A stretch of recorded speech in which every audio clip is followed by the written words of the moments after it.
हरिवंश पुराण जी का स्वाध्याय हम सभी कर रहे हैं। आचार्य जिनसेन जी द्वारा रचित। मंगलम भगवान वीरो मंगलम गौतमो गणी मंगलम कुंद कुंदाद्यो जैन धर्मोस्तु मंगलम। नमो अरिहंताणम नमो सिद्धाणम नमो आहिर्याणम नमो उवज्जायाणम नमो लोए सव्वसाहुणम। पंच परमेष्ठी भगवान की जय। अगले 45 मिनट के लिए सभी प्रकार के पापों का त्याग करके सभी 9 बार नमोकार मंत्र पढ़ लें।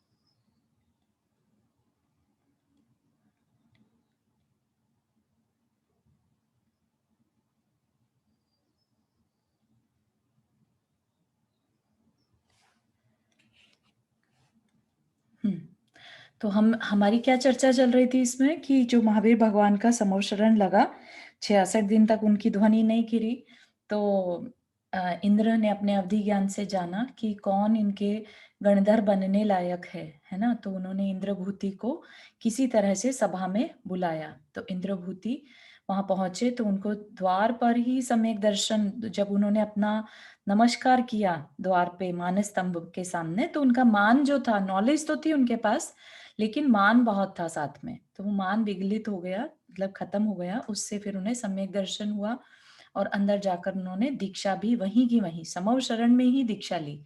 तो वहीं की वहीं वो उनके गणधर बन गए। ठीक है ना। तो गणधर बनने के बाद हम जो 12 सभाएं देख रहे हैं, 12 कोठे जिसे बोलते हैं सभाएं या 12 सेक्शन, तो उनमें जो पहला कोठा बताया वो मुनियों का, गणधरों का, है ना, उनका बताया। हर तरह के मुनि उसमें आएंगे। तो उनमें जाकर वो वहां बैठ गए। ठीक है ना। और तब भगवान की दिव्य ध्वनि खिरने लगी, 66 दिन बाद खिरने लगी। ठीक है। तो उसी में हमने 10 कोठे तक तो देख लिया था कौन कौन बैठेगा। सर्कल वाइज जब शुरू किया था तो सारे देवियां आ गई पहले, आरिका माता जी स्त्रियां आ गई, राइट। फिर सारे व्यंतर जाति के चारों निकाय के देव आ गए। और उसके बाद अब एकादश कोठे में पुत्र स्त्री आदि से सहित अनेक विद्याधरों से युक्त नाना प्रकार की भाषा, वेश और कांति को धारण करने वाले मनुष्य बैठे थे। मतलब ऐसा नहीं समझिए कि यहाँ पे स्त्री उनके साथ वहां पर आकर बैठे थे। ये कह रहे हैं कि जिनके पुत्र स्त्री आदि से सहित थे, ऐसे अनेक विद्याधर और मनुष्य वहां आकर, मतलब मेंस में वहां पर आकर बैठे।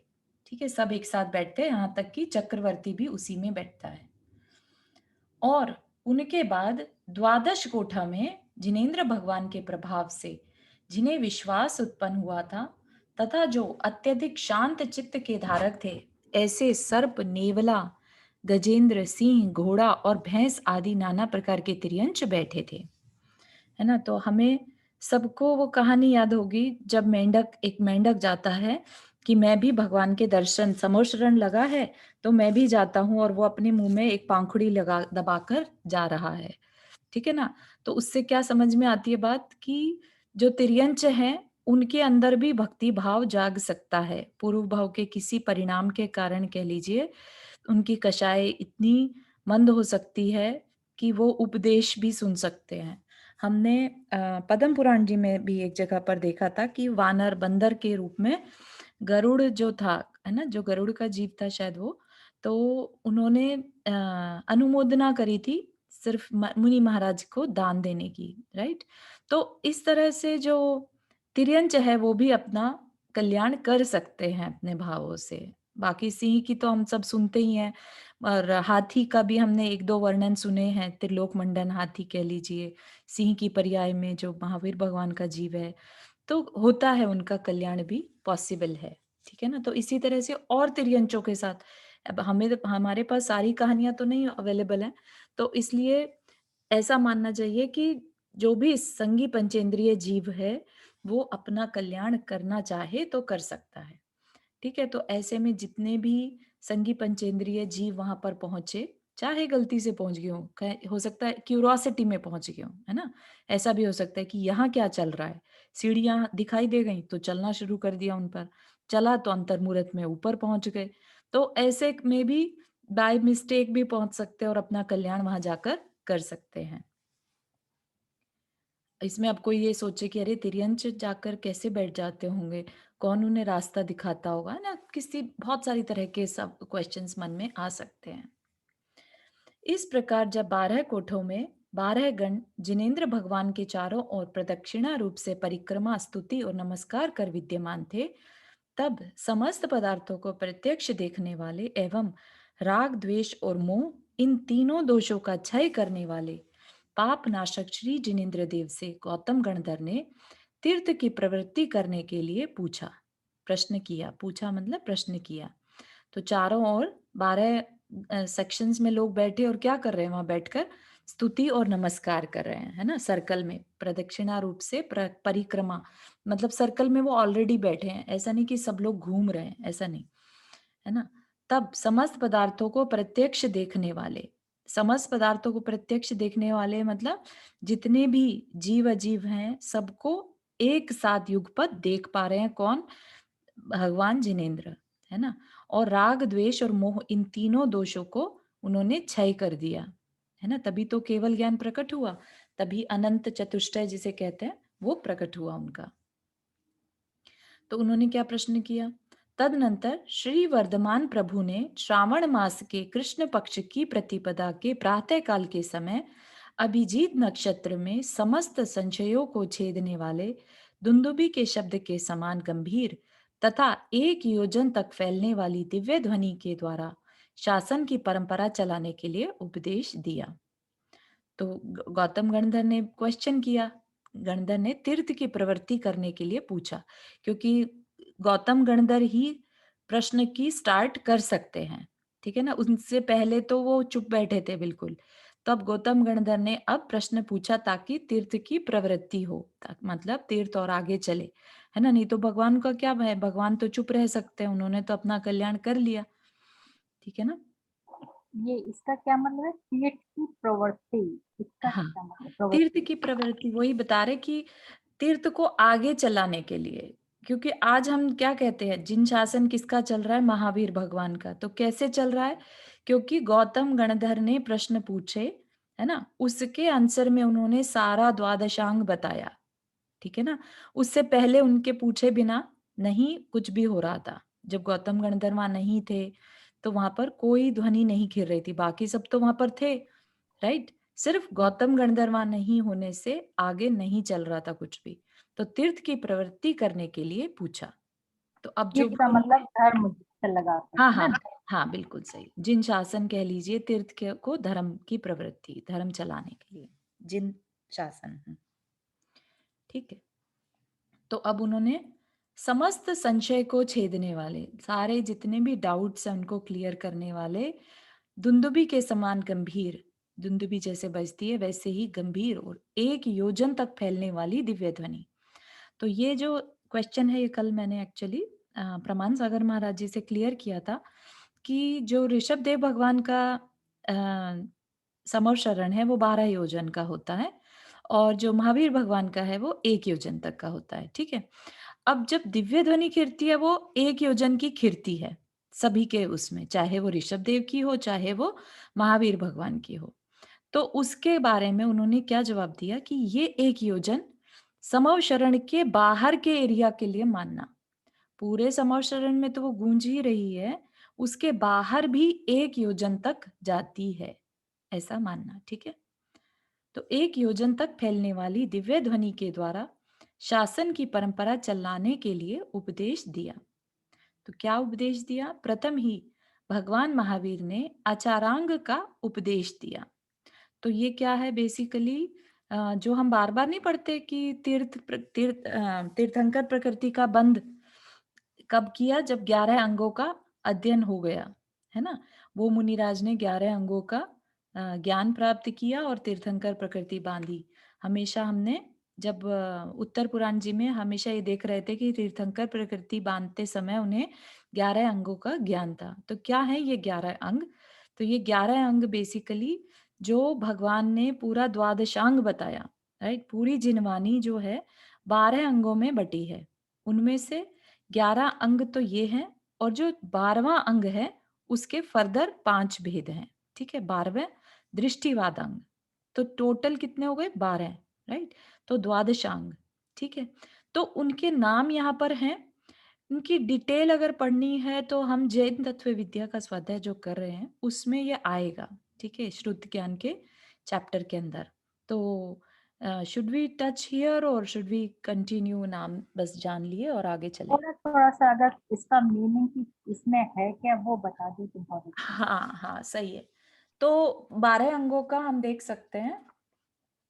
अ, सबसे पहले सूत्र कृतांग। सूत्र कृतांग में क्या रहता है कि सूत्रों नहीं, सबसे पहले तो आचार्य अंग जो ऊपर है ना, सबसे पहला आचारांग। तो उसमें क्या है कि मुनियों के आचार का निरूपण। तो ये सब क्या है, छोटी-छोटी हम भले ही हमारे कहने में बहुत छोटा-सा आ गया, लेकिन ऐसा मत मानिए कि बहुत छोटी-सी चीज़ है ये। बहुत डिटेल में वहाँ पर रहता है, राइट? बहुत जिनवानी का ज्ञान इतना है कि एक-एक पद में असंख्यात शब्द रहते हैं। पद, एक-एक श्लोक जो कह लीजिए, पद मतलब बहुत बड़ी संख्या है। तो और इसमें लाखों में, हज़ारों में पद रहते हैं हर एक पार्ट, हर एक सेक्शन के, ठीक है? तो बहुत डिटेल में कभी देखेंगे तो वह हम देख सकते हैं। उसके अलावा बता रहे हैं यहाँ पर, तो आचारांग हो गया जिसमें मुनियों के आचार का निरूपण। फिर सूत्र कृतांग जिसमें धर्म क्रिया, सूत्रों में धर्म क्रिया बताई है कि कैसे विनय, व्यवहार, ज्ञान आदि से धर्म क्रिया कर सकते हैं। फिर क्या है हमारे पास? अ, यहाँ पर स्थानांग। स्थानांग में हर एक चीज का 1, 2, 3 ऐसे-ऐसे स्थानों के साथ निरूपण किया हुआ है। मतलब चीज़ों का, षड द्रव्यों का। 6 द्रव्य होते हैं, सबको मालूम है, जीव, अजीव, आकाश, काल, द्रव्य, है ना? तो जो षड द्रव्य हैं, उनका एक्सप्लेनेशन कैसे किया हुआ है? 1 जीव, 2 ऐसे कर्म के 2 भाग हो गए, कुछ भी मतलब, I am just giving example. तो 1, 2, 3 ऐसे-ऐसे बढ़ा-बढ़ा कर उनका निरूपण किया हुआ है, एक्सप्लेनेशन किया हुआ है। फिर आगे समवायांग। समवायांग में एक जैसे जैसे कंपैरेबल्स होते हैं ना, जैसे सिनोनिम्स होते हैं, राइट? ऐसे ही कंपैरेबल्स होते हैं कि भई जैसे कह लीजिए कि किसकी असंख्यात जीव या अनंत जीव, राइट? तो क्षेत्र की अपेक्षा कह लो, द्रव्य की अपेक्षा कह लो, तो हर एक में समवाय मतलब कि ये कंपैरेबल्स, क्या-क्या कंपैरेबल्स हैं, वो सब की बात यहाँ पर इसमें करते हैं समवायांग में। जैसे कि कौन-कौन कहाँ-कहाँ से एक भवातारी होते हैं, राइट? तो एक भवतारी कहाँ-कहाँ से पॉसिबल है, तो वो क्या हो गया, एक तरह से कंपैरेबल्स हो गया, ठीक है? फिर 1 लाख योजन की क्या-क्या चीज़ें हो सकती हैं, वो कंपैरेबल हो गया, ठीक है? तो ये समवायांग में आ गया। फिर व्याख्या प्रज्ञप्ति अंग। व्याख्या में क्या है? व्याख्या जिसे हम समझ रहे हैं, राइट? व्याख्या मतलब एक्सप्लेनेशन। तो गणधर देव जो क्वेश्चन करते हैं, वो इसका पार्ट बन जाता है। जितने भी 60,000 क्वेश्चन गणधर देव करते हैं, वो व्याख्या प्रज्ञप्ति का भाग बन जाता है। फिर अ, फिर क्या है? ज्ञानकृत धर्म कथा। ज्ञानकृत धर्म कथा में ये समझ लीजिए, ज्ञान से जैसे समझ में आ रहा है धर्म कथा, तो तीर्थंकर और गणधरों के जीवन संबंधी कहानियां, ठीक है? फिर श्रावका अध्ययन। श्रावका अध्ययन में समझ में आ रहा है, श्रावका अध्ययन कहिए उपासका अध्ययन। तो इसमें श्रावक के आचार का वर्णन। पहले क्या देखा था? आचारांग्य अध्ययन, राइट? जिसमें मुनियों का वर्णन था। फिर अंतकृदशांग। अंतकृदशांग क्या है कि ये भी एक नियामक है कि प्रत्येक तीर्थंकर के टाइम में 10-10 मुनिराज ऐसे होते हैं जो उपसर्ग सहन करके मोक्ष जाते हैं। तो उन जो उस उपसर्ग को सहन करके मोक्ष जाते हैं, उन मुनियों की कहानी अंतकृत दिशांग में है। ऐसे ही फिर जो नेक्स्ट है अनुत्तर उपादिक दशांग। इसमें क्या है?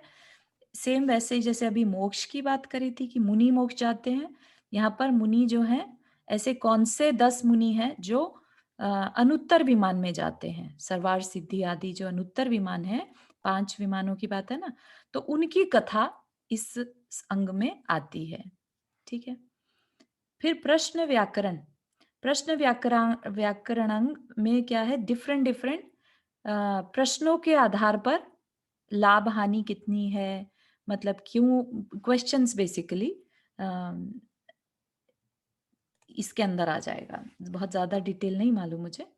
प्रश्न व्याकरण में और पवित्र अर्थ से युक्त विपाक सूत्रांग। विपाक सूत्र है कर्म विपाक। विपाक मतलब होता है फल, है ना? तो किसका फल? कर्म का फल, पुण्य पाप का फल का कथन इसके अंदर आ जाता है। ठीक है। उसके बाद, इसके बाद जिसमें 363 ऋषियों का कथन है और जिसके 5 भेद हैं, ऐसे 12वें दृष्टिवाद अंग का सर्वदर्शी भगवान ने निरूपण किया। तो 363 ऋषियों मतलब मतों का कथन है। तो 363 मत जो चले थे मारीच के समय से, है ना? तो उनका कथन किसमें आता है? दृष्टिवाद अंग के अंदर। ठीक है, उसके 5 भेद बताए। तो जगत के स्वामी तथा ज्ञानियों में अग्रसर श्री वर्धमान जिनेन्द्र ने प्रथम ही परिकर्म, सूत्रगत, प्रथमानुयोग और पूर्वगत भेदों का वर्णन किया। इसमें एक वर्ड रह गया चूलिका। ठीक है। तो अ, परिकर्म जो है वो गणित से रिलेटेड है। इसमें जितने भी तारा चंद्रमा, इनकी आयु, इनकी गति, इनका वैभव, ये सारा कुछ, जैसे जम्बू द्वीप का सारा एक्सप्लेनेशन इसके अंदर आ जाएगा, द्वीप समूहों का सारा एक्सप्लेनेशन इसमें आ जाएगा। तो बहुत कुछ इसमें आ जाता है। ठीक है। फिर इसमें हमने क्या देखा? सूत्रगत। सूत्रगत में जो 363 मिथ्या मत हैं, राइट, उनका वाद विवाद बेसिकली और उनका निराकरण, कि कैसे उनमें क्या कमी है और क्यों नहीं उनको फॉलो करना चाहिए, उन मिथ्या मतों का एक्सप्लेनेशन है। फिर प्रथमान योग में हमने देखा हुआ है ऑलरेडी कि सब 63 चलाका पुरुषों का चरित्र का वर्णन। ठीक है। फिर चूलिका, जो कि यहाँ पे नाम मिसिंग है, चूलिका होती है, इसमें मंत्र तंत्र का वर्णन है ना? तो अगर हम ये कहें कि जैन धर्म में मंत्र तंत्र नहीं होते, तो गलत होगा ये कहना। ठीक है। भले ही आज उसको फॉलो करने का तरीका गलत हो गया, उसका मिसयूज ज्यादा हो गया, राइट, लेकिन जो ये रिद्धियां होती हैं और मंत्रों को सिद्ध करना होता है, तो वो इस चूलिका का है कि भाई कैसे अ, इंद्रजाल आदि, बारिश को रोकना, बारिश को करना, योजनों गमन कर पाना, आकाश में गमन करना, राइट, जानवरों का रूप धारण कर लेना, इस तरह का जो वर्णन है वो चूलिका में आता है। अब जो मेन है पूर्वगत।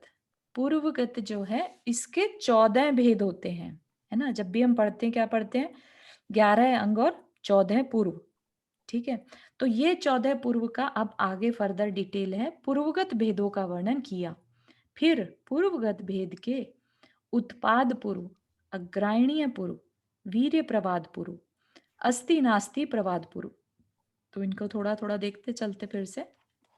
तो उत्पाद पूर्व में क्या है कि हर द्रव्य, हर वस्तु, है ना, उनका उत्पाद व्यय द्रव्य होता है, तो उसका पूरा वर्णन इसमें है।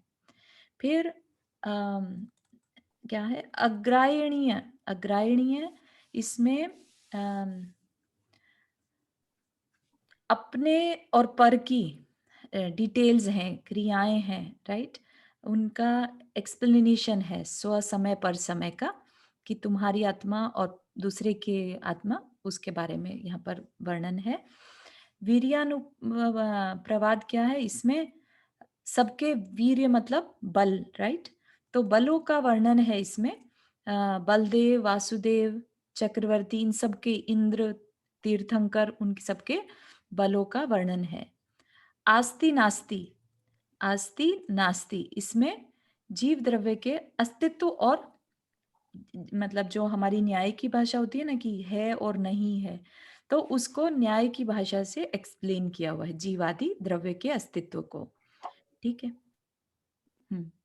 फिर ज्ञान प्रवाद पूर्व और सत्य प्रवाद पूर्व। इसमें जैसा कि नाम से ही समझ में आ रहा है, 5 प्रकार के ज्ञान और 3 अज्ञान, उनका स्वामी कौन हो सकता है, उसकी उत्पत्ति कैसे है, उनका स्वरूप क्या है, ये सारी चीज। ठीक है। फिर सत्य प्रवाद में वचन गुप्ती, सत्य वचन क्या है, असत्य वचन क्या है, बहुत डिटेल में। अपन तो उस चीज को सोच भी नहीं सकते जितनी डिटेल बारीकी से ये सब बताया जाता है जिनवानी में, है ना? आत्म प्रवाद, आत्म प्रवाद में आत्मा के स्वरूप का वर्णन, कर्म प्रवाद, कर्म का स्वरूप का वर्णन। फिर प्रत्याख्यान पूर्व, प्रत्याख्यान पूर्व में जो मुनि महाराज का कैसे उनकी चर्या रहती है, उनकी समिति, गुप्ती आदि का कथन, उनके व्रत नियम, प्रतिक्रमण, तो ये सब कुछ उसमें आ जाता है। फिर विद्यानुवाद पूर्व, विद्यानुवाद पूर्व में सारी विद्याएं, अष्टांग महानिमित आदि का वर्णन, ठीक है? जो भी हम ये रिद्धियां पढ़ते हैं, और बड़ी बड़ी विद्याएं होती हैं, विद्याधरों के पास भी बहुत सारी विद्याएं होती है ना, तो उन सब का वर्णन, ठीक है?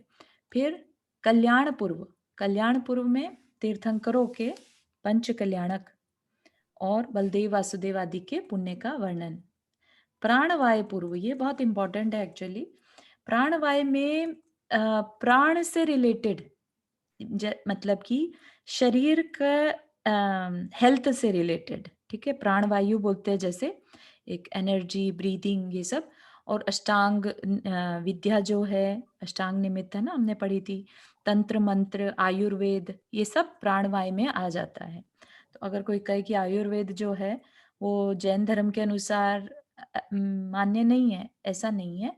वे प्राणवायु का अंग है, द्वादशांग का अंग है, ठीक है ना? वो एक अलग बात है कि आज के टाइम में वो पूरा प्राणवायु पूर्व अवेलेबल नहीं है, तो इसलिए कहने में आ जाता है कि कहाँ लिखा है बताओ, है ना? तो लेकिन प्राणवायु में मानना। फिर क्रिया विशाल, इसमें क्या है कि क्रिया विशाल में पुरुषों की 72 कलाएं, स्त्रियों के जो 64 गुण हैं, तो वो सबका वर्णन यहाँ पर आ जाता है। और लोक बिंदुसार में, लोक का बिंदु क्या है, सबसे टॉप का जो जहाँ सिद्ध शिला है, वहां पर उसका वर्णन है, सिद्धों के सुख का वर्णन है यहाँ पर, ठीक है? इन 14 पूर्वों का, ठीक है? समझ आ गया? थोड़ा बहुत शॉर्ट में है, लेकिन मतलब, हाँ नहीं, बहुत अच्छे से बताया आपने। हाँ, थैंक बस अब ये इंतजार रहेगा कि हम इसके बाद कौन सा पढ़ेंगे। अच्छा, नहीं नहीं, हम इसमें से तो शायद अभी इतना लायक ही नहीं हुआ है कि कुछ। प्रथमान योग हम ऑलरेडी पढ़ रहे हैं एक्चुअली। 63 चलाका पुरुषों की कहानी हमने पढ़ी। वो अलग बात है कि हमारा नॉलेज इतने लेवल का नहीं है कि हम और डिटेल में जाएं। हमने सिर्फ समराइज्ड फॉर्म में सब कुछ पढ़ा, है ना? लेकिन हम अज्यूम कर सकते हैं, जैसे जैसे हमारे अंदर का विनय बढ़ता जाएगा ना, अपना ज्ञान इतना बढ़ता जाता है अंदर से कि सब ग्रेस्पिंग हमारी तेज हो जाती है, फिर हम समझ पाते हैं जल्दी जल्दी बात को, समझ रहे? वो चीज बहुत मैटर करती है। Sorry about that. इन 14 पूर्वों का तथा वस्तुओं के सहित चूलिकाओं का वर्णन किया।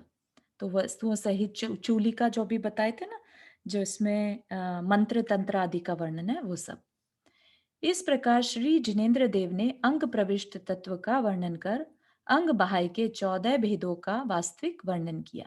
तो ये भी इंटरेस्टिंग है कि द्वादशांग जो होता है, अभी हमने क्या जाना था कि द्वादशांग मतलब 12 अंग, तो 12 अंगों का वर्णन तो कर दिया। लेकिन जो जिनेन्द्र देव का उपदेश है, वो 2 प्रकार का मेन कहा जाता है, अंग प्रविष्ट और अंग बाह्य, ठीक है? तो अंग प्रविष्ट में तो द्वादशांग पूरा आ जाता है। उसके अलावा भी अंग बाह्य होता है, जिसको कि 12 अंगों में तो नहीं लिया है, लेकिन उसको बड़े बड़े आचार्यों ने बताया है, तो इसलिए उसको पार्ट ऑफ जिनवानी ही कहते हैं, लेकिन बाह्य मानते हैं उसे, ठीक है? अंग बाह्य। तो उसमें क्या है, सार्थक नाम को धारण करने वाले सामायिक प्रकीर्णक, प्रकीर्णक तो जस्ट उसको कह देते हैं, अंग बाह्य को प्रकीर्णक भी कहते हैं, ठीक है? तो उनके 14 भाग कर दिए।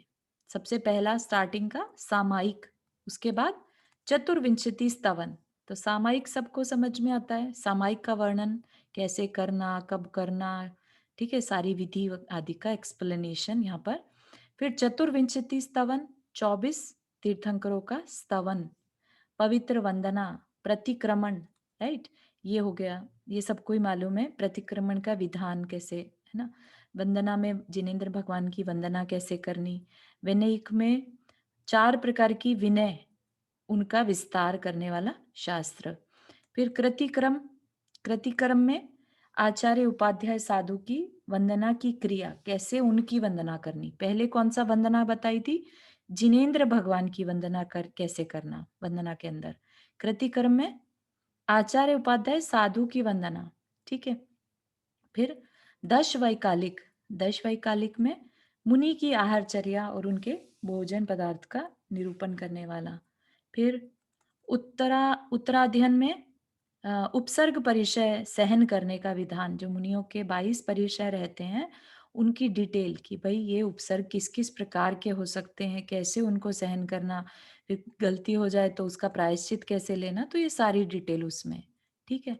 कल्प व्यवहार में मुनियों को क्या ले सकते हैं, क्या नहीं ले सकते, राइट, सेवन करने या इस्तेमाल करने योग्य क्या है और क्या नहीं है, और उसके प्रायश्चित का विधान। फिर कल्पाकल्प, कल्पाकल्प में अ, मुनियों और गृहस्थों का, दोनों का आचार विचार का एक्सप्लेनेशन, ठीक है। और महाकल्प, महाकल्प में मुनियों की दीक्षा, शिक्षा, उनको कैसे, मतलब उनका संस्कार, संलेखना आदि की बातें करने वाला शास्त्र, ठीक। फिर पुंडरीक, महापुंडरीक, पुंडरीक में देवों में उत्पन्न करने वाले क्या पुण्य है उसको बताने वाला, और महापुंडरीक में देवियों में उत्पन्न कराने वाले पुण्य का शास्त्र है ये, ठीक। तथा जिसमें प्रायः प्रायश्चित का वर्णन है, ऐसी निषिद्धिका, निषिद्धिका में प्रायश्चित बेसिकली कि दूसरे का शरीर, उसकी कैपेसिटी को देखकर, उसके छोटे बड़े दोष को देखकर प्रायश्चित को का एक्सप्लेन करने वाला जो शास्त्र है वो निषिद्धिका कहलाता है।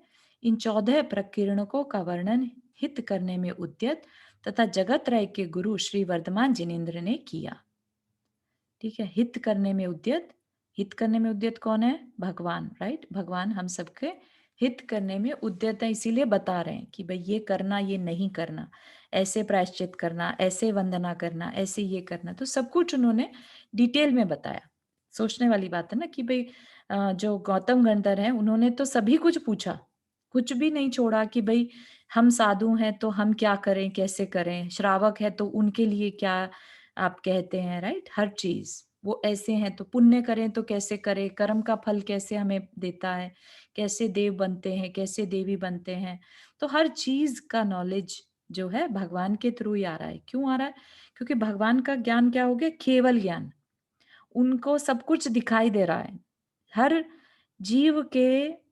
आप ये सोचिए कि जैसे एक बच्चा है और बच्चा कोई भी एक्शन लेता है तो माता पिता को पता रहता है कि उसने क्या सोच के एक्शन लिया होगा, ठीक है ना।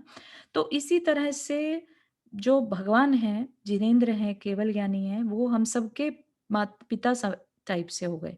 उन्हें हर एक चीज घटती हुई दिखाई दे रही है कि ये आज देव बन रहा है तो किन कारणों से देव बना, तो उन्होंने उसी को अपने उपदेश में बता दिया, ठीक है। ऐसा नहीं है कि उन्होंने रूल बनाए, उन्होंने रूल नहीं बनाए, उन्होंने जो घटित हो रहा है, और क्योंकि वो यूनिवर्सल लॉज को देख पा रहे हैं, उन्होंने उस यूनिवर्सल लॉ को क्वेश्चन पूछने पर सबको एक्सप्लेन किया, ठीक है ना। जैसे बच्चा अपने माता पिता से पूछे कोई क्वेश्चन, तो उन्होंने क्योंकि अपना एक्सपीरियंस से उस चीज को होते हुए देख पा रहे हैं, बच्चा नहीं देख पा रहा है, तो वो उसको बता पा रहे हैं, ठीक है। ऐसे ही जिनेंद्र भगवान क्योंकि सब कुछ देख पा रहे हैं, हर क्रिया को, कि भाई ये क्रिया अगर इस तरीके से करी जाएगी तो उसके सारे भेद प्रभेद के साथ, कि ऐसा इतना ज्यादा करोगे तो ये फायदा है, इतना कम करोगे तो ये फायदा है, और कम करोगे तो ये नुकसान है, जो भी है, जो जैसा है वैसा वो निरूपण करते चले जा रहे हैं, ठीक है। तो ये भी क्लैरिटी होनी चाहिए कि जो जिनेंद्र भगवान है कुछ भी अपने आप से बना कर नहीं बोल रहे हैं, उन्हें वो वैसा होता हुआ दिख रहा है, इसलिए वो वैसा वैसा बता रहे हैं। लेकिन उनको क्यों दिख रहा है? क्योंकि उनके पास केवल ज्ञान है, और बताने के लिए उन्होंने पूर्व भव में दूसरों का कल्याण की भावना भाई थी, इसलिए उनके द्वारा बाकियों का कल्याण होना है, इसलिए वो दूसरों को बता पा रहे हैं कि तुम्हें अपना कल्याण करना है तो ये चीज ऐसे वर्क कर रही है। जिनेंद्र भगवान की अगर आपको वंदना करनी है तो ये सही तरीका है, भाव से करना है या किसी द्रव्य से करना है, या कौन से द्रव्य से कर सकते, ये सब मतलब हो सकता है कुछ चीजें मैटर ही ना करती हों, राइट? सब चीजें अपनी नॉलेज से हम पढ़ते चले जाएंगे तो पता चलेगा कि भाव मैटर करते ज्यादा, बजाय जो बाहरी चीजें लोक में बन चल पड़ी हैं, प्रचलित हो गई हैं, जो लोग अपनी मर्जी से बनाने लगे हैं, जबकि जिनवानी में ऐसा कुछ ना भी बताया हो, राइट? तो बहुत सारी चीजें ऐड होती जाती है सोसाइटी को देखते हुए, लेकिन जो ओरिजिनल है या यूनिवर्सल लॉ है वो तो वैसा ही रहता है। ठीक है, फिर उन्होंने और क्या बताया भगवान ने मति, श्रुत, अवधि, मनय, पर्याय और केवल इन 5 ज्ञानों का स्वरूप, विषय, फल तथा संख्या बतलाई, और साथ ही यह भी बतलाया कि उक्त 5 ज्ञानों के प्रारंभ के 2 ज्ञान परोक्ष और अन्य 3 ज्ञान प्रत्यक्ष हैं। ये पांचों ज्ञान होते हैं ज्ञान के। जब हमने केवल कर्म का पढ़ा था, ज्ञानावरणीय कर्म, तब उसमें इन पांचों के बारे में पढ़ा था कि क्या होता है ये, राइट? तो मति श्रुत जो है ये इंद्रिय विषय से चलता है, ठीक है? इसलिए 2 ज्ञान को क्या कहा? परोक्ष ज्ञान, ठीक है? और 3 अन्य ज्ञान प्रत्यक्ष हैं। प्रत्यक्ष मतलब आत्मा का यूज होता है उसमें, उसमें इंद्रियां नहीं यूज होती। तो वो क्या है? अवधि, मनय, पर्याय और केवल ज्ञान, ठीक है?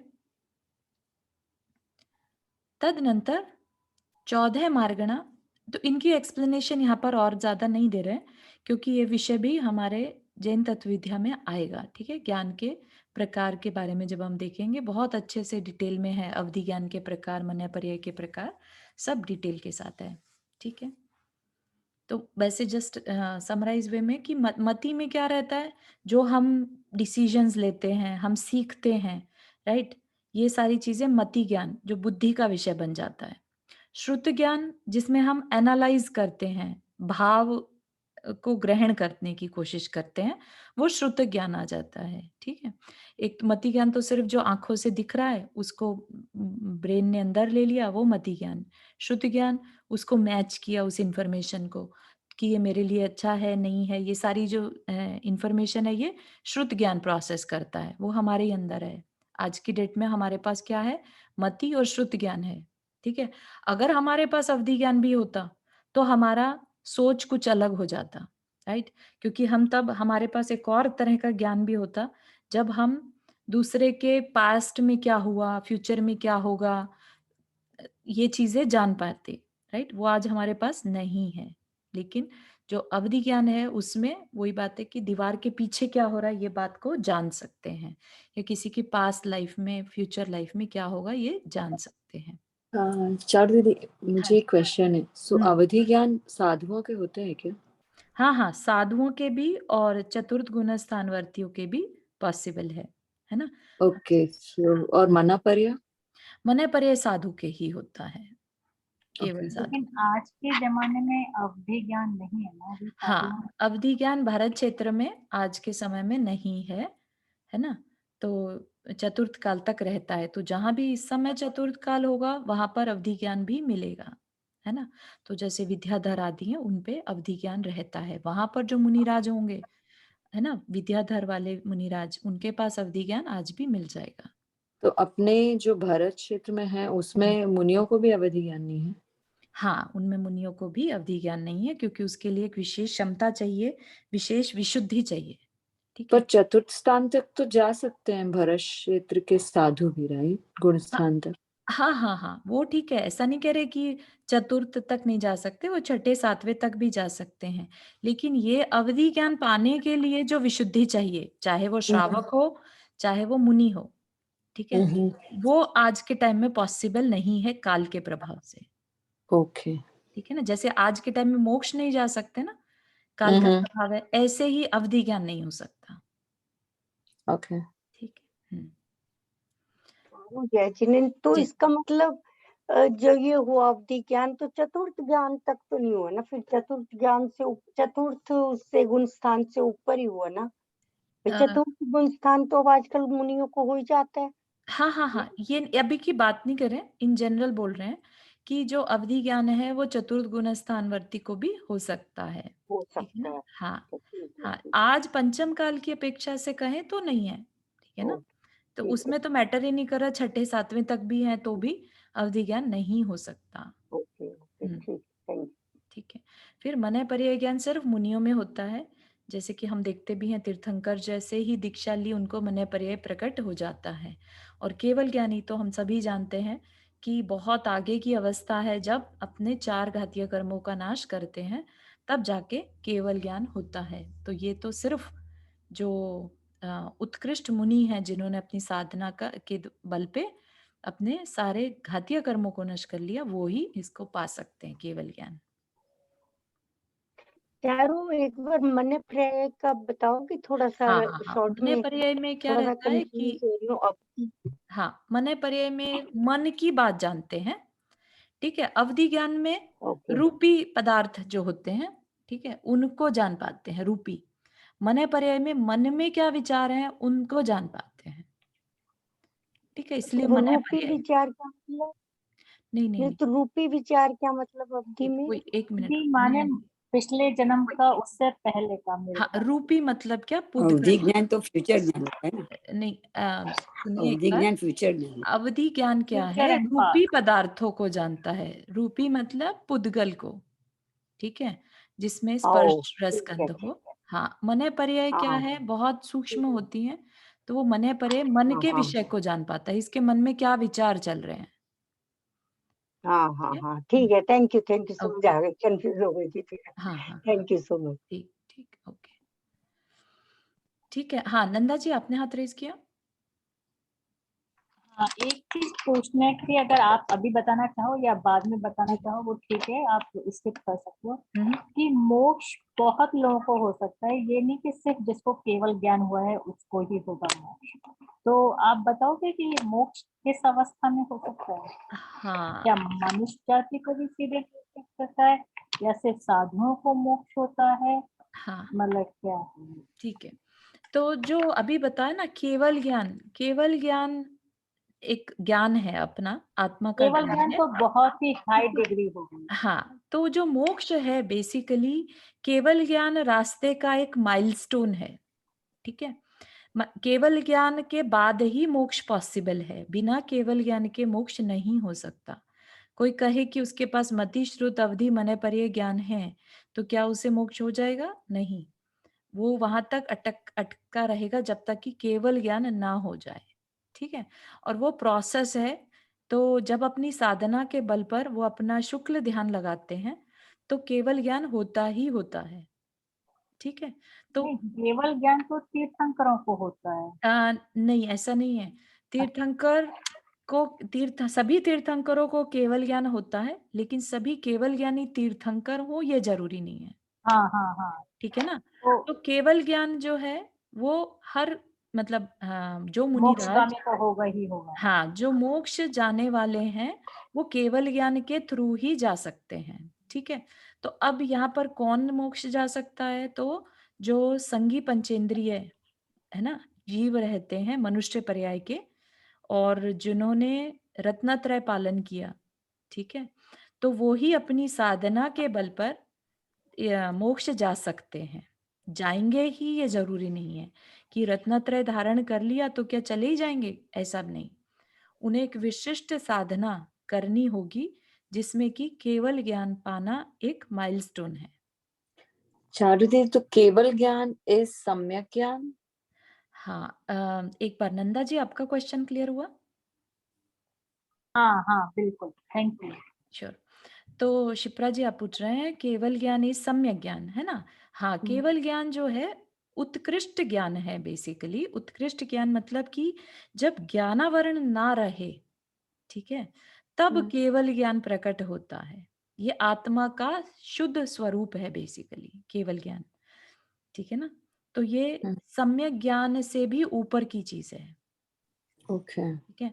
मति श्रुत अवधि मनय पर्याय ये भी सम्यक ज्ञान में आते हैं, ठीक है ना। लेकिन केवल जो है, केवल ज्ञान है वो शुद्ध में आ जाता है बिल्कुल, क्योंकि आत्मा का स्वरूप है, जानना देखना बोलते हैं ना, है ना। तो केवल ज्ञान होना आत्मा का स्वरूप है, आत्मा की नेचुरल पावर है, जो कि ज्ञानावरण कर्म की वजह से छुप जाती है। और उस छुपने के बाद सिर्फ ये चार ज्ञान प्रकट रहते हैं, ठीक है, मत्ती श्रुत अवधि मनय पर्याय प्रकट रहते हैं, और जब ये सबका क्षय हो जाता है तो केवल ज्ञान प्रकट होता है। क्योंकि ये किस कारण से है हमारे अंदर? बिकॉज ऑफ ज्ञानावरणीय कर्म। ज्ञानावरणीय कर्म, ठीक है, तो उस कर्म का जब नाश होता है तब केवल ज्ञान प्रकट होता है। ठीक है, समझ आया क्षिप्रा? तो हाँ जब दीदी। केवल ज्ञान हो जाते हैं तो ये चारों हट जाते हैं, ये ज्ञान हाँ आवरण जी, की हाँ जी, क्योंकि ये अच्छा, ज्ञानावरण की अपेक्षा रहते हैं, तो इनकी जरूरत अच्छा, ही नहीं रहती अब तो, ओके, राइट? ठीक है, क्योंकि ठीक है। केवल ज्ञान हो गया ना, केवल ज्ञान में तो सब जीव, चराचर के जीव, सब हाँ, कुछ दिखाई दे रहा है, ठीक है, ठीक है ना? ठीक है, ठीक है, आत्मा से, तो इसलिए बाकी सब खत्म हो जाता है। ज्ञानावरणीय के कारण ये चार हैं, ठीक है हाँ, ना? हाँ, ये क्या है? ये शुद्ध है।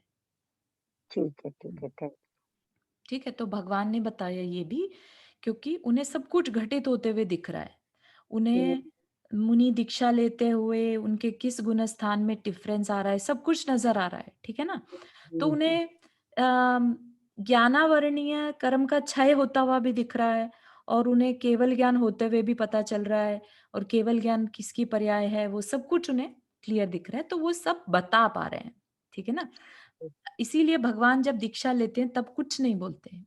उनका हुँ, कहना है कि भाई जब मुझे अभी कंप्लीट नहीं मालूम तो मैं क्या बोलूं, हाँ, बिल्कुल, है ना? तो जो इसीलिए जो केवल ज्ञानी ने बताया हम उसको मानते हैं। वीतरागता वीतराग वीतरागी ने जो बताया हम उसको सर्वोपरि मानते हैं, क्योंकि उसका वहां राग नहीं अटैच है। क्योंकि अगर आप ये समझें कि बच्चे ने कोई क्वेश्चन पूछा, माँ बाप जो जवाब देंगे वो बच्चे के साथ कहीं ना कहीं राग अटैच होने के कारण उनका जो जवाब है वो हुँ, बायस्ड होगा। ये आप हुँ, सभी फील करते होंगे, है ना? आपके हुँ, बच्चे ने क्वेश्चन पूछा और एक पड़ोसी के बच्चे ने क्वेश्चन पूछा, आंसर में डिफरेंस आ जाएगा, ठीक है ना? लेकिन भगवान के अंदर क्योंकि राग खत्म हो गया, तो उनके लिए जब क्वेश्चन अभी कोई भी क्वेश्चन पूछा जाएगा, तो वो सिर्फ उसको यूनिवर्स की नजरों से देखते हुए जवाब हुँ, देने वाले हैं, बिल्कुल, ठीक है? Thank you. हम्म, चारों एक चीज़ बोलनी थी मुझे, जी। जैसे ऊपर का जो तुमने भी पढ़ाया ना बहुत कुछ चीज़ें हुई लेकिन कुछ ज़्यादा दिमाग में चीज़ें हाँ, आई हाँ, नहीं। हाँ, हाँ, नो वरीज, नो वरीज।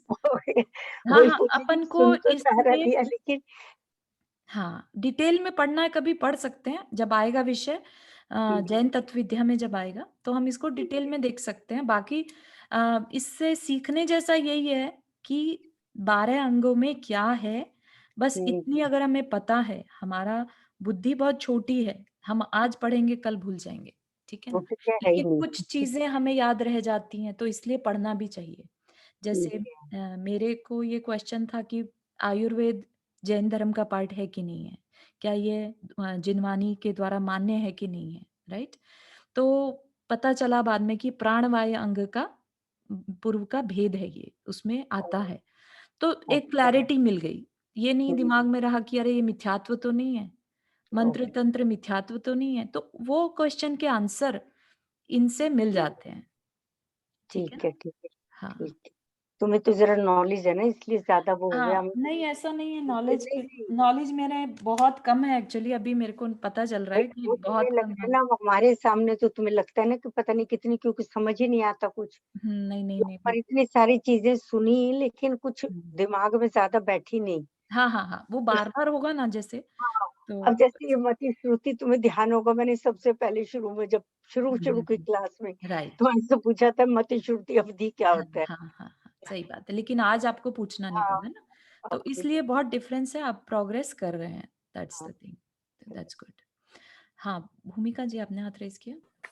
जय जिनेन्द्र जय चारू। श्री राम। चारू, एक क्वेश्चन ये है हुँ, कि हम अगर धर्म के अंदर कभी किसी की रुचि नहीं है, हुँ, हुँ, तो वो पुरुषार्थ की कमी है कि कर्मों की वजह से ऐसा होता है? तो ये मेरे साथ डिस्कशन हुआ एंड डिबेट हो गया। मुझे लगा हुँ, कि ज्ञानावरण और अंतराय कर्म की वजह से हमारे अंदर रुचि नहीं आ रही है, पर दूसरे लोगों ने कहा कि नहीं, ये पुरुषार्थ की कमी है, इसमें कर्मों का कोई रोल नहीं है। तो ये आप थोड़ा सा मुझे क्लियर करो। हाँ, हाँ, हाँ, हाँ। तो मेरा इसमें जवाब यही है कि इसमें दोनों पार्टिसिपेट करते हैं, ठीक है?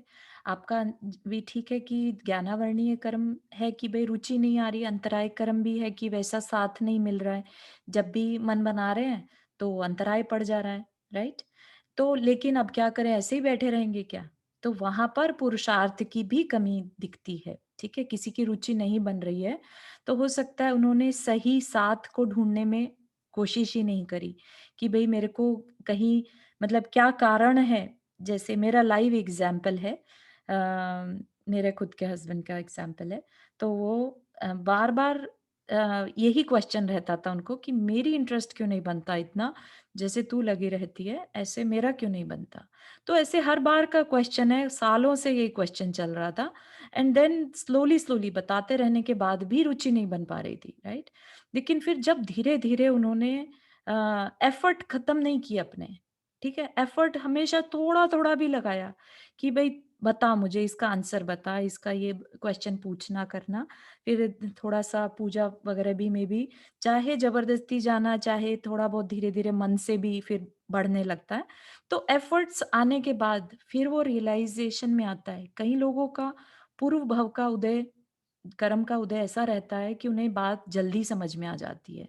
उनका श्रुत ज्ञान इतना स्ट्रांग रहता है कि उनको छोटी सी बात भी एकदम डीपली समझ में आ जाती है और वो कनेक्ट जल्दी हो जाते हैं, राइट। और कईयों को बार बार समझाने पर भी नहीं समझ में आता है, लेकिन गिव अप नहीं करना। गिव अप नहीं करना इज अ पुरुषार्थ। ठीक है ना, अगर हम कर्म के भरोसे बैठ जाएं कि अरे हमारे तो कर्म में ही नहीं लिखा समझना, तो वो गलत हो जाएगा, राइट। तो आज इसकी स्थिति ये है कि जो बात उनको बहुत सालों से क्लिक नहीं हो रही थी कि भाई तुम्हारा क्यों इंटरेस्ट बनता है और मेरा क्यों नहीं बनता, तो अब वो क्वेश्चन अंदर से निकल गया। That is a big achievement कि उन्होंने रियलाइज कर लिया कि थोड़े से एफर्ट की कमी है, थोड़ा सा मेरे कर्म का उदय ऐसा है, राइट, कि पीछे से ऐसा करके आ रहे हैं। तो दोनों का चलता है मिला जुला, ठीक है ओके। ना। नाइदर कर्म और नॉर एफर्ट्स, अकेला कुछ नहीं कर सकता। ठीक है। पर हाँ, तो दोनों का ही। ओके, हाँ। Thank you Charu. बिल्कुल दोनों का है। कहीं पर भी कोई भी आपसे डिबेट करे कि सिर्फ कर्म ही सब कुछ करते हैं तो भी गलत है, और अगर कोई कहे ये सिर्फ एफर्ट ही सब कुछ करते हैं तो भी गलत है, क्योंकि अपने में अनेकांतवाद को माना है, राइट। हर चीज का रोल होता है, राइट। हर एक उसमें निमित्त बनता है। बाकी तो अंदर की शक्ति भी कोई चीज है ना। नहीं तो अपने आत्मा की शक्ति को तो हम सिर्फ कर्म के भरोसे बैठा छोड़ देंगे तो कैसे चलेगा। तो फिर तो ये एकांतवाद हो जाएगा, मिथ्यात्व हो जाएगा। नहीं, बिल्कुल सही है। पर वो तो हर किसी चीज में ना पुरुषार्थ तो हर है चीज ही। यस। कोई भी कर्म की हम बात करते हैं, पुरुषार्थ तो ऑटोमेटिकली आता है। बट इस तरीके से कहना कि इसमें कर्म की इन्वॉल्वमेंट ही नहीं है, इज जस्ट पुरुषार्थ, तो वो हाँ वहां पर डिबेट आया कि हाँ, नहीं, ऐसा नहीं है कि कर्म तो है ही। कर्म मतलब तो है मुझे ही। मुझे ऐसा लगता है कि कर्म तो आता ही है, कि अगर आपको रुचि नहीं आ रही है, दैट मीन्स आपके ज्ञानावर्णी कर्म का और अंतराय कर्म का उदय साथ चल यस, रहा है, राइट। बिल्कुल तो सही है, बिल्कुल सही है। पुरुषार्थ तो जैसे दर्शनावर्णी होता है कि मंदिर गए पर दर्शन नहीं हुए, पर वो दर्शनावर्णी। अब कभी बैठे कि घर में बैठे बैठे कि अरे यार आज मंदिर छोड़ दिया जाए, तो भी वो दर्शनावर्णी कर्म तो है ही, साथ में हाँ हाँ हाँ पुरुषार्थ भी नहीं था, राइट। तो हाँ, पुरुषार्थ तो हर किसी के साथ में आता बिल्कुल ही है, बट बिल्कुल। हाँ, हाँ, तो या सो नाउ आई गॉट। हम लोग दोनों को साथ लेकर चलते हैं, ताकि कोई भी ऐसे बैठकर ये सोचे कि मेरा यहीं बैठा रहा हूँ और मोक्ष हो जाएगा। तो हाँ, सोचिए हाँ, अब तो ये तो एकांतवाद हो गया ना बहुत बड़ा, हाँ, हाँ, और तो अपना ही यस, अकल्याण हो गया, है ना। तो गॉट इसलिए इट, दोनों को थैंक यू साथ में चारू। लेके चलना। चारू थोड़ा टाइम तो हो गया, पर इसी से कनेक्टेड मेरा भी एक चीज है कि मुझे लगता है कि जैसे कारण भी बनते हैं। अब ये कोविड जो हुआ, जो जूम हुआ, इसके थ्रू मेरे अंदर तो बहुत फर्क आया। हम्म, मतलब 2 साल में सुनते सुनते मुझे लगता है कि बस बैठे ही रहो सुनते। पहले मुझे ऐसा नहीं था कि बस मंदिर चले गए, पूजा कर ली, ठीक है। जी, हम्म। तो कारण भी इसी में क्या हाँ, कहा जाएगा कारण ये को? आपका पुरुषार्थ भी कहा जाएगा। जैसे क्या होता है, हमने बहुत पुराण पढ़े हैं, राइट, पुराण की हाँ, स्टोरीज पढ़ी हैं। उसमें काल लब्धि एक वर्ड बार बार यूज होता रहा, ठीक है। वो क्या मतलब है, वो है अपॉर्चुनिटीज। अपॉर्चुनिटीज हमेशा आती रहती हैं, ठीक है, हाँ, लेकिन वो आए और हम उसे अवेल कर लें ये जरूरी नहीं है। तो जब हम अवेल कर लेते हैं उस अपॉर्चुनिटी को, तो वो पुरुषार्थ कहलाता है। काल लब्धि ये तो अपॉर्चुनिटी बात आना ठीक है। कर्म से होता है, ठीक हाँ, है, नहीं, ये तो और बात जो हम उसे अवेल करते हैं वो हमारे पुरुषार्थ से होता है। तो हमने क्या किया, उस कोविड की अपॉर्चुनिटी को हमने उसको कन्वर्ट कर दिया अपने पुरुषार्थ से अच्छी चीजों में लगाकर। नहीं, ये तो इसमें तो मैं मानती हूँ, ये तो है लिखने में। प्राची जी ने उसके ऊपर लिखा था, कितने उसमें से जुड़े, मतलब मैं और प्राची हैं यहाँ से वास्तव हाँ, से हाँ, हाँ, अपने ग्रुप में डाला था। अच्छा। तो उसके बाद से अब तकरीबन मेरे ख्याल 2 साल के करीब ही हो जाएंगे बिल्कुल, जुड़े हुए। बिल्कुल। अभी मार्च में हमारे 2 साल पूरे हो रहे हैं और एवरी सिंगल डे हम लोग मिल रहे हैं, है ना? 4 एटलीस्ट 4-5 दिन, तो बढ़िया। चलिए। चलिए, हाँ, आज तो बहुत टाइम चीज ले और ये लिया। श्रुत के, आपने क्या बताया, श्रुत के द्वारा हो जाता है सब ज्ञान, तो श्रुत मतलब कैसा हुआ? श्रुत ज्ञान होता है एनालाइज करने की पावर। जैसे आपको कोई चीज दिखाई दी, लेट्स से घड़ा दिखाई दिया, ठीक है? हाँ, मति ज्ञान ने ये तो बता दिया कि ये घड़ा है, राइट? हाँ, अब हाँ, इसका क्या यूज है, ये श्रुत ज्ञान बताएगा, ठीक है ना? आप इसमें अच्छा, पानी भर सकते हैं, आप इसको सिर पे रख सकते हैं, आप इसमें दही जमा सकते हैं, आप इसमें ये कर सकते हैं, वो कर सकते हैं। आप इसको कैसे यूज करेंगे वो श्रुत ज्ञान बताएगा। मति ज्ञान अच्छा, बता दिए कि ये घड़ा है। हाँ, ठीक, थैंक यू। All right. चलिए, जिनवानी स्तुति।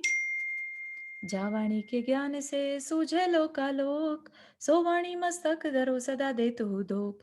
हे जिनवाणी भारती तो ही जपो दिन रैन, जो तेरा शरणा गहे सो पावे सुख चैन। सभी 9 वर्ण मुखर मंत्र पढ़ें।